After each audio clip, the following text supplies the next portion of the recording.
कल बजट पेश होना है और उससे पहले संसद में इकोनॉमिक सर्वे आज पेश हुआ। इसमें सरकार को खेती और किसानों के हित में कदम उठाने के कई सुझाव दिए गए हैं। वहीं 19 जुलाई तक देश में खरीफ फसलों की बुआई अब तक 3% पिछले साल के मुकाबले ज़्यादा है। मॉनसून की अगर बात करें तो जुलाई में 7% अबव नॉर्मल ये भी है।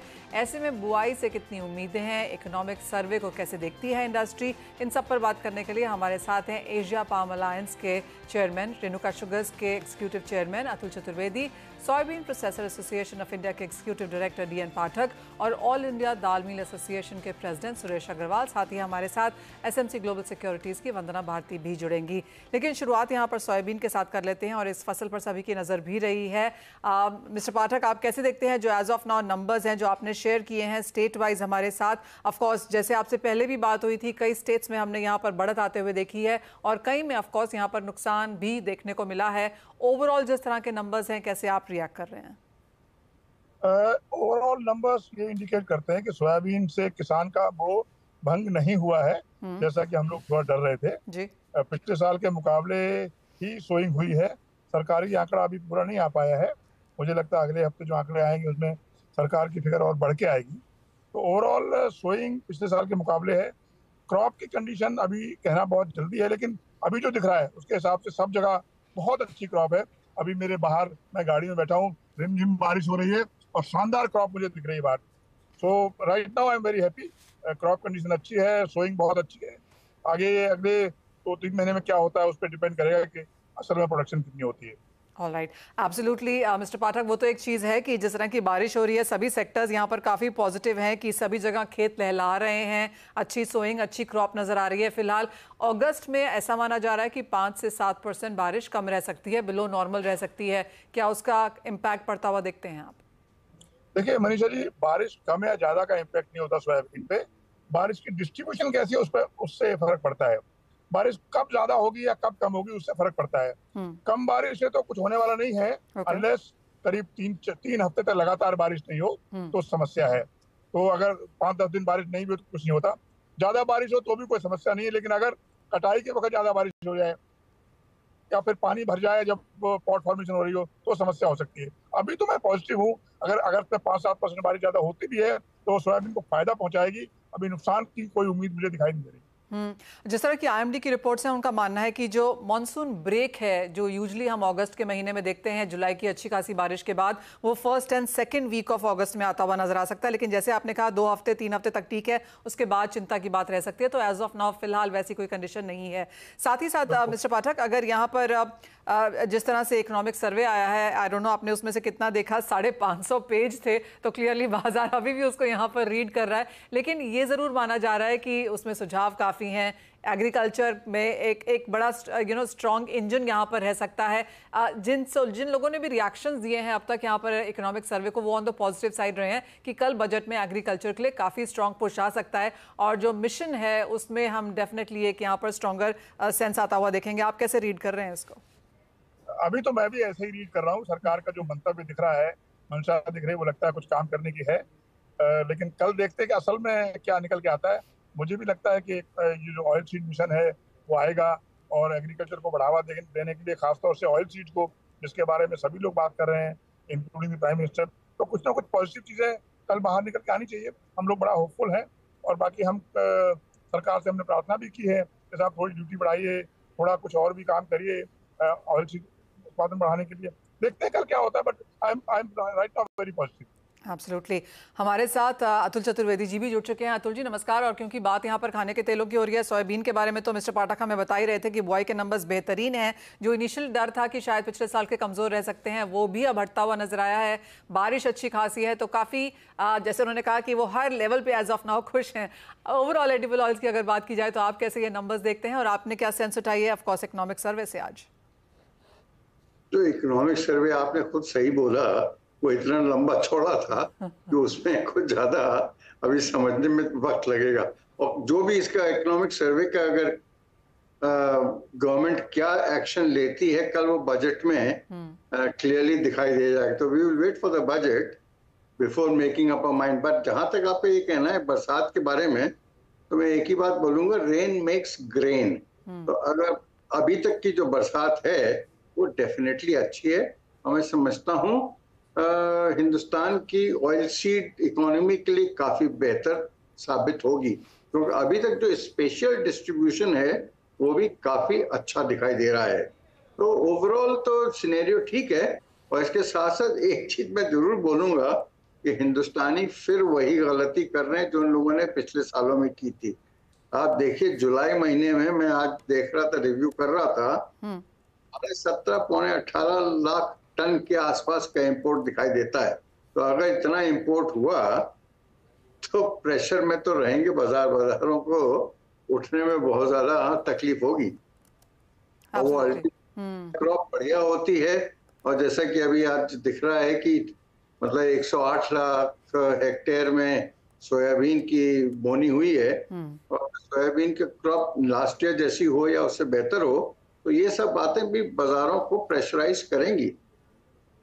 जी हाँ, as of now of course यहाँ पर सपोर्ट देखने को मिला है। इंपोर्ट्स जोरदार हुए हैं पिछले एक साल में, और उसका ऑफ कोर्स हमने यहाँ पर प्राइसेस में इम्पैक्ट भी आता हुआ देखा है।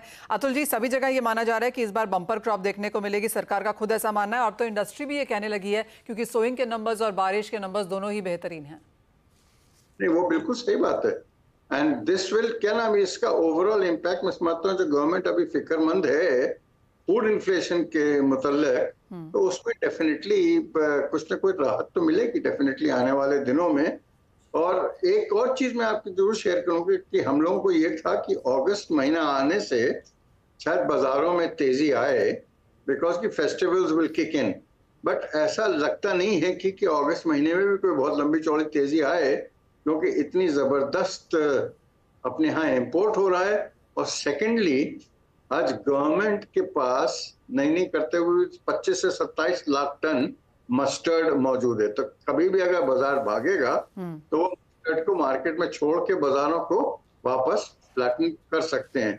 और अभी इस पीरियड में जो डिमांड भी है ना, जो एक्सपेक्ट कर रहे थे कि अच्छी डिमांड होगी, वो अभी म्यूटेड ही डिमांड है, डिमांड कोई बहुत अच्छी नहीं है। मिस्टर पाठक, आपका क्या मानना है? Second half of the year में ऐसा माना जाता है कि जैसे अगले 15-20 दिन में यहाँ पर फेस्टिवल सीजन, शादियां शुरू होंगी, तो मांग भी यहाँ पर बढ़ने लगी, तो कुछ प्राइस में सपोर्ट देखने को मिलेगा शायद। मुझे तो नहीं लगता, क्योंकि अतुल जी सही बोल रहे हैं, 19 लाख टन का इंपोर्ट हो गया है। मस्टर्ड अच्छा था, मस्टर्ड का स्टॉक है, सोयाबीन बहुत अच्छा दिख रहा है, तो सपोर्ट कहाँ से मिलेगी? फेस्टिवल डिमांड थोड़ी बढ़ती है, लेकिन इतनी नहीं, जितना तेल इंपोर्ट हो गया है तो उस डिमांड को पूरा करने से ज्यादा है, तो कहीं प्राइस सपोर्ट दिख नहीं रहा। Mister Pathak, I am sure Atul ji भी ये कहेंगे कि ड्यूटी डिफरेंशियल जो है वो उसे बहुत जल्दी ठीक करना चाहिए, नहीं तो जब तक हार्वेस्ट आएगी और अगर ये प्राइसेस का यही हाल रहा और जिस तरह के इंपोर्ट्स हैं, तो क्लियरली किसानों का एमएसपी बढ़ाने के बावजूद भी उनको कोई बहुत बड़ा फायदा नहीं होगा। लेकिन आप कितनी प्रोबेबिलिटी पे डालेंगे इसको कि हम वो एक ये मूव कल आता हुआ देखेंगे? We can roll a dice. Atul ji, आप भी roll a dice? I am not very hopeful that the duty will be increased. जरूर शेयर करना चाहूंगा कि शुगर इंडस्ट्री को आज सबसे ज्यादा तकलीफ आने वाली है वो मेज एथेनॉल इंडस्ट्रीज। आप पूछेंगे वो कैसे? आज जो डीडीजीएस बनता है ना, वो इतना ज्यादा सोयाबीन मील को रिप्लेस कर रहा है कि सोयाबीन मील की आउटलेट सोयाबीन इंडस्ट्री के लिए एक चैलेंज हो जाएगा आने वाले दिनों में। एक्सपोर्ट्स में तो we are in any case priced out, क्योंकि हम लोगों का वैसे ही मील के प्राइसेस वर्ल्ड वैल्यू से कहीं ज्यादा ऊंचे होते हैं।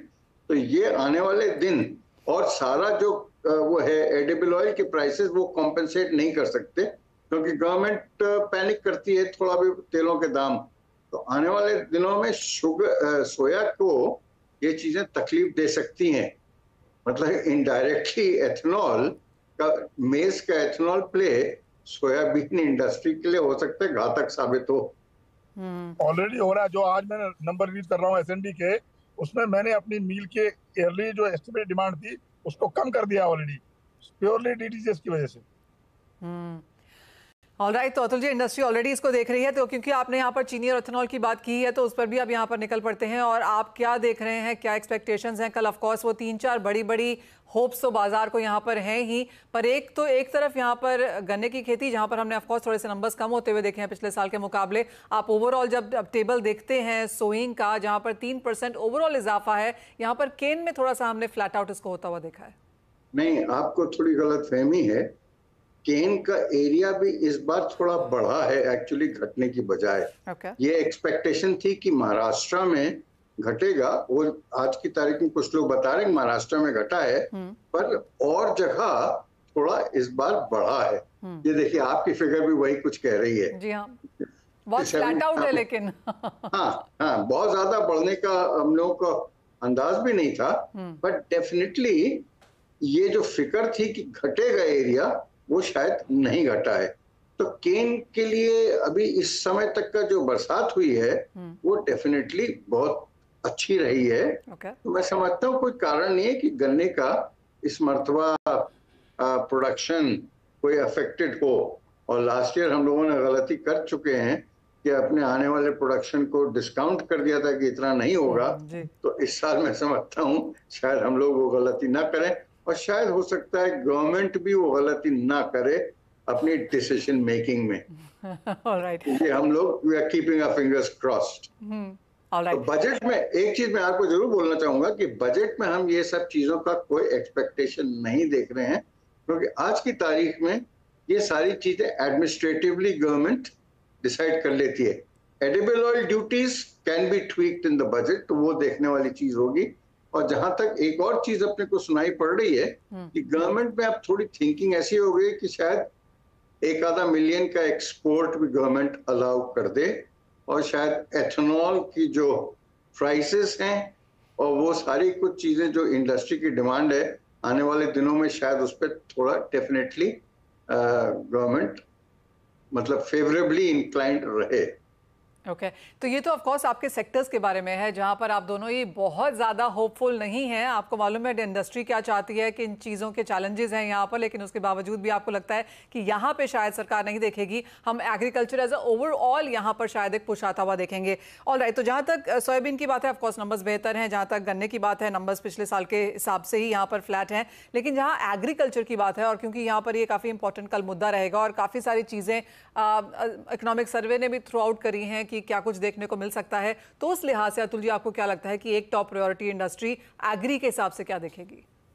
देखिए, अभी मैं फिगर्स देख रहा था कि लास्ट ईयर के मुकाबले इस साल agri growth is just only 1.4%। पहले 4.7 या इसके आसपास थी। तो अगर तो ये सब चीजें लास्ट ईयर के ये जो लोकसभा का इलेक्शन हुआ उसमें भी इनडायरेक्टली रिफ्लेक्ट की कि रूरल एरिया ने अपनी डिस्ट्रेस जाहिर कर दी by way of voting pattern. तो वो गवर्नमेंट डेफिनेटली इस बार मैं समझता हूं एग्रीकल्चर को नजरअंदाज नहीं करेगी, और एग्रीकल्चर की तरफ डेफिनेटली फोकस आएगा। अब वो किस रूप में आता है, क्या सपोर्ट आता है, एमएसपी वगैरह तो सब चीजें ठीक हैं, वो तो सालों से हैं। इट इज क्वाइट पॉसिबल कि कुछ कमोडिटीज में जैसे पल्सेस वगैरह हैं, उसमें शायद एमएसपी उस तरह से लागू हो जैसे कि व्हीट और राइस में होता है। पर मेरा मानना है कि आज की तारीख में ये सारी पल्सेस जो हैं वो एमएसपी के ऊपर बिक रही हैं, तो वो कोई एक बहुत बड़ा उसमें तकलीफ नहीं होगी। पर आने वाले दिन जहां तक पल्सेस का सवाल है, इस बात देखिए फार्मर्स ने they have responded brilliantly to the price indications. तो अभी आप नंबर्स देखेंगे इस बार रकबा काफी ज्यादा बढ़ा है। तो मैं समझता हूँ गवर्नमेंट को आगे चल के थोड़ी राहत मिलनी चाहिए और कंज्यूमर को भी राहत मिलनी चाहिए। ऑफ कोर्स दालों के जो नंबर्स हैं वो काफ़ी बेहतरीन है पिछले साल के मुकाबले, और तुअर में तो ऑफ कोर्स किसानों ने यहाँ पर अच्छा खासा कमाल किया है उन नंबर्स के लिहाज से। लेकिन मिस्टर पाठक, जैसे अतुल जी कह रहे थे कि एग्रीकल्चर ग्रोथ में खासी गिरावट है, एग्रीकल्चर एक्सपोर्ट्स के नंबर्स में भी बहुत ज़्यादा गिरावट देखने को मिली है। ऑफ कोर्स काफ़ी सारी कमोडिटीज़ और रिस्ट्रिक्टेड ही हैं, और उसके बावजूद उसके अलावा भी हमने यहाँ पर एक्सपोर्ट्स ओवरऑल ही यहाँ पर कमज़ोर होते हुए देखे हैं। आप एक टॉप एग्री एक्सपेक्टेशन कल के लिए क्या है आपके हिसाब से? मुझे लगता है कि कंसिस्टेंसी इन पॉलिसीज एक चीज है जो कि आनी चाहिए, लॉन्ग टर्म पॉलिसी बननी चाहिए। दूसरा, स्ट्रक्चरल प्रॉब्लम्स हैं एग्रीकल्चर पॉलिसी में। हम लोग जो बड़ी प्रॉब्लम्स उनको एड्रेस नहीं कर पा रहे हैं, जिसकी वजह से सालों साल एक साल कुछ पॉलिसी और होती है, एक साल हम प्याज को फेंकते हैं, दूसरे साल 65 रुपए किलो बेचते हैं, एक साल एक्सपोर्ट करते हैं। तो एक ऐसा कोई गवर्नमेंट ऐसा कोई पॉलिसी डिवाइस करे कि लॉन्ग टर्म के लिए पॉलिसी बन सके, और किसानों को ये जो ऑफ एंड ऑन है कि कभी ज्यादा है कभी कम है, इस पे को रोक लगानी चाहिए। इंफ्रास्ट्रक्चर डेवलपमेंट जो कि शुरू किया था AIDC के थ्रू, उस पर अभी बहुत काम करने की जरूरत है। अभी भी चीजें सड़ती हैं, बर्बाद होती हैं। तो lot of agriculture commodity waste होता है। इन सब चीजों पे अगर थोड़ा ध्यान दें और एक्सपोर्ट के लिए एक लॉन्ग टर्म 5 ईयर पर्सपेक्टिव बनाए काम करें, तो ऐसा कुछ मुझे लगता है बजट में आ सकता है। लॉन्ग टर्म सस्टेनेबल पॉलिसीज और ऑफ कोर्स एग्री ग्रोथ और एक्सपोर्ट्स बढ़ाने के नाम पर यहाँ पर क्या आता है, ये देखना काफ़ी इंटरेस्टिंग रहेगा। बहुत शुक्रिया अतुल जी एंड मिस्टर पाठक, आप दोनों का ही साथ जोड़ने के लिए और उन रिस्पेक्टिव सेक्टर्स और एग्री एज अ होल पर भी बात करने के लिए। लेकिन एक ब्रेक का समय है, जब लौटेंगे तो बात ऑफ कोर्स करेंगे यहाँ पर दालों की, और बजट से पहले आपकी टॉप ट्रेडिंग स्ट्रैटेजीज क्या होनी चाहिए ये भी बताएंगे आप।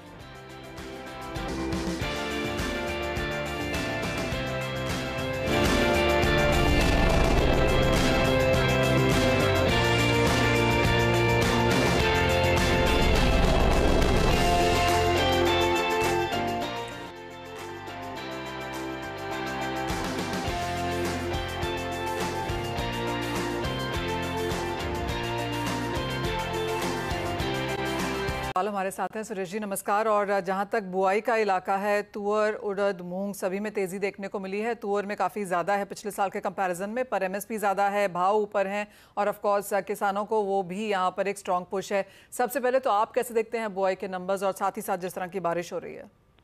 नहीं, जिस हिसाब से महाराष्ट्र, कर्नाटक, मध्य प्रदेश बारिश हुई है, तुअर की बुआई अभी तक वर्तमान में हम देखा जाए तो काफी अच्छी है।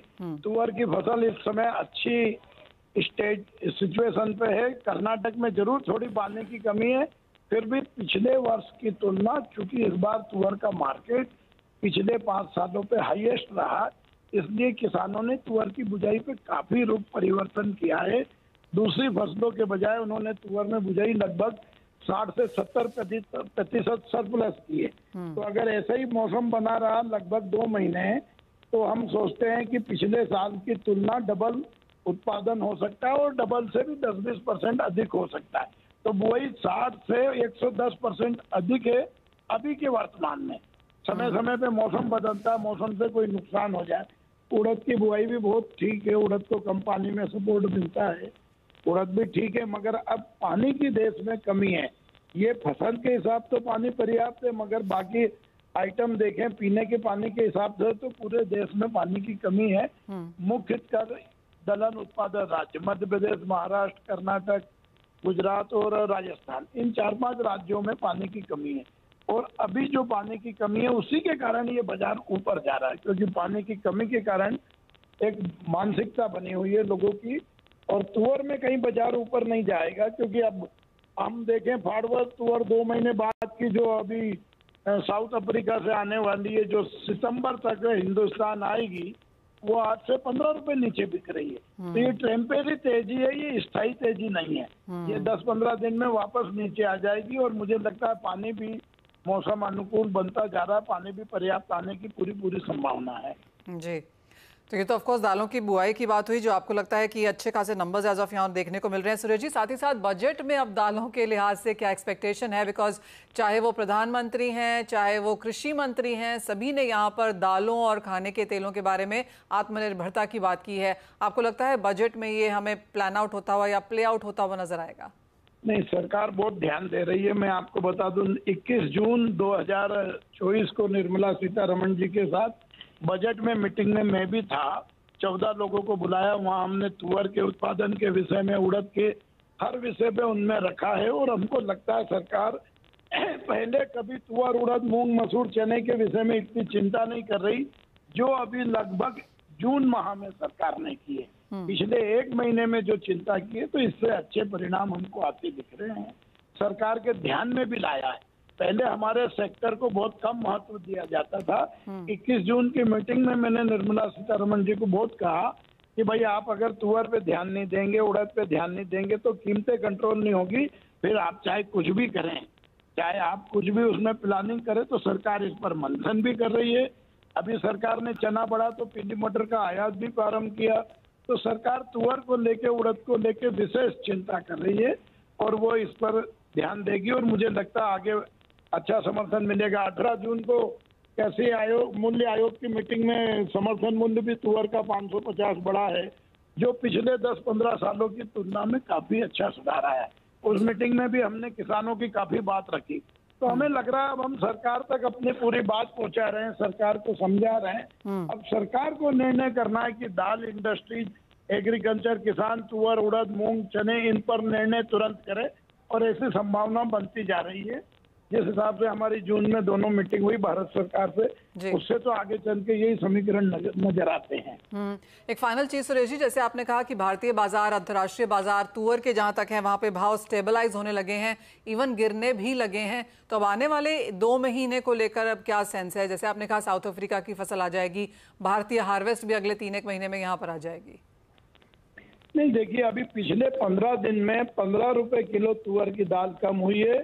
ये बात तो अभी आप मान के चले मौसम के मिजाज के अनुसार।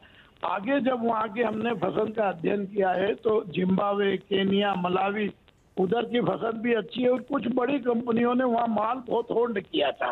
उन्होंने वो समय पे इंडिया भेजा नहीं है, वो भी कैरी फॉरवर्ड स्टॉक में फॉरेन में बहुत है, बर्मा में बहुत है। तो पुराना माल भी और नई फसल अच्छी है, तो सितंबर में, अक्टूबर में काफी तुअर आने की संभावना, और इसीलिए वो आज 15 रुपए कम करके सितंबर माह का एडवांस में माल विक्रय करने को अनेक व्यापारी आगे आ रहे हैं कि आज की तारीख से 15 रुपए कम करके 2 महीने में देंगे। तो हमको संभावना है आगे 2 महीने में तुअर में और भी अच्छी खासी मद्दी देखने को हमको मिलेगी। ऑलराइट सुरेश जी, बहुत शुक्रिया साथ जुड़ने के लिए। तो क्लियरली दालों के लिए ये अच्छा मौसम है, कंज्यूमर्स के लिहाज से यहाँ पर भावों में कुछ स्टेबिलिटी देखने को मिल सकती है। और ऑफ कोर्स क्योंकि मांग अच्छी खासी है और अंतर्राष्ट्रीय बाजारों में भी जैसे स्टॉक पड़ा हुआ है, तो इंडियन फार्मर्स ने भी यहाँ पर अच्छी खासी बुआई की है। हमारे साथ अब एसएमसी ग्लोबल सिक्योरिटीज़ की वंदना भारती हैं। वंदना नमस्कार। और बजट से एक दिन पहले, बजट वाला दिन, बजट के एक दिन बाद यहाँ पर अच्छी खासी उठापटक रहती है, लेकिन जिस तरह का एज ऑफ नाउ माहौल है, अगर पहले हम एग्री की ही बात करें तो आपकी टॉप ट्रेडिंग स्ट्रैटेजीज कहाँ होंगी?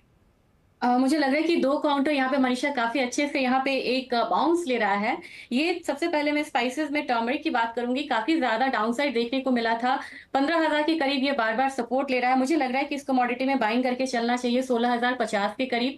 जो टारगेट होगा वो 16,500 का रखना चाहिए। स्टॉप लॉस यहाँ पे लगेगा 15,900 का। दूसरी कमोडिटी यहाँ पे ग्वार काउंटर है, काफी ज्यादा यहाँ पे एक डाउनफॉल देखने को मिला था और अब ये रिएक्ट कर रहा है क्योंकि यहाँ पे पॉजिटिव एक्सपोर्ट नंबर्स आए हैं ग्वारगम को लेके। इनफैक्ट ग्वार मिल का भी एक्सपोर्ट अच्छा हुआ है, इससे यहाँ पे सपोर्ट मिलता नजर आ रहा है 10,650 के करीब।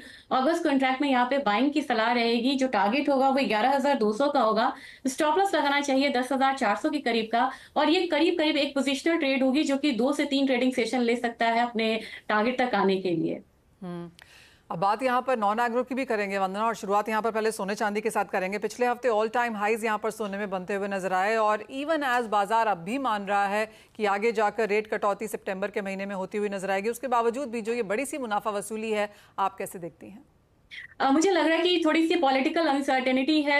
यूके में हम लोगों ने चेंज होता हुआ देखा है, पावर शिफ्ट था। इंडिया में भी पूरा मतलब एक एनडीए की सरकार को बहुमत मिली, तो ये पावर शिफ्ट हो रहा है।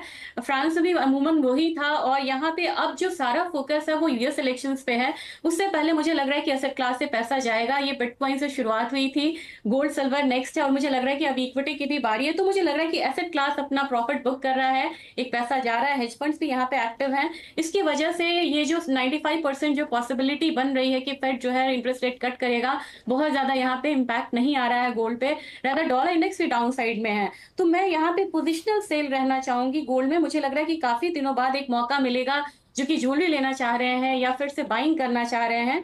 मुझे लग रहा है कि 73,000 के करीब सेलिंग करना चाहिए। एक टारगेट यहाँ पे 72,000 का बन रहा है, जो सेकंड बन रहा है वो करीब करीब यहाँ पे 71,500 का बन रहा है। और इनफैक्ट सिल्वर में भी मुझे मनीषा लग रहा है यहाँ पे कि 88,000 फर्स्ट टारगेट यहाँ पे होना चाहिए सेलिंग कॉल में, जो सेकंड टारगेट है वो करीब करीब 86,500 का बन रहा है। तो दोनों ही काउंटर ऐसा है जिसमें मुझे लग रहा है कि इंट्रा डे से लेके पोजिशनल यहाँ पे सेलिंग में रहना चाहिए, और हो सकता सकता है कि एक बार 71,000 से 72,000 के बीच में हम बेस बनता हुआ देखें, और सिल्वर में एक बार हमें फिर से 86,500 से 88,000 के बीच में एक बेस बनता हुआ दिखे। तो फिलहाल लग रहा है मुझे ये हफ्ता जो है ये बेयरिश होना चाहिए अगेन गोल्ड और सिल्वर दोनों के लिए भी। राइट, तो एग्री में ऑफ कोर्स आपके लिए कॉल्स हैं। और जहाँ तक सोने चांदी की बात है, इस हफ्ते तो खरीदना, अगर आप इन्वेस्टर हैं, आप लॉन्ग टर्म के लिए देख रहे हैं तो शायद हाँ जो सपोर्ट लेवल्स वंदना ने बताए हैं, लेकिन अगर ट्रेडर हैं तो ऑफ कोर्स बिकवाली करके ही काम करना चाहिए। वंदना एज ऑलवेज बहुत शुक्रिया साथ जुड़ने के लिए, तमाम स्ट्रैटेजीज के लिए। और इसी के साथ एक ब्रेक का समय है, हम लौटेंगे तो लेकर आएंगे आवाज़ समाचार।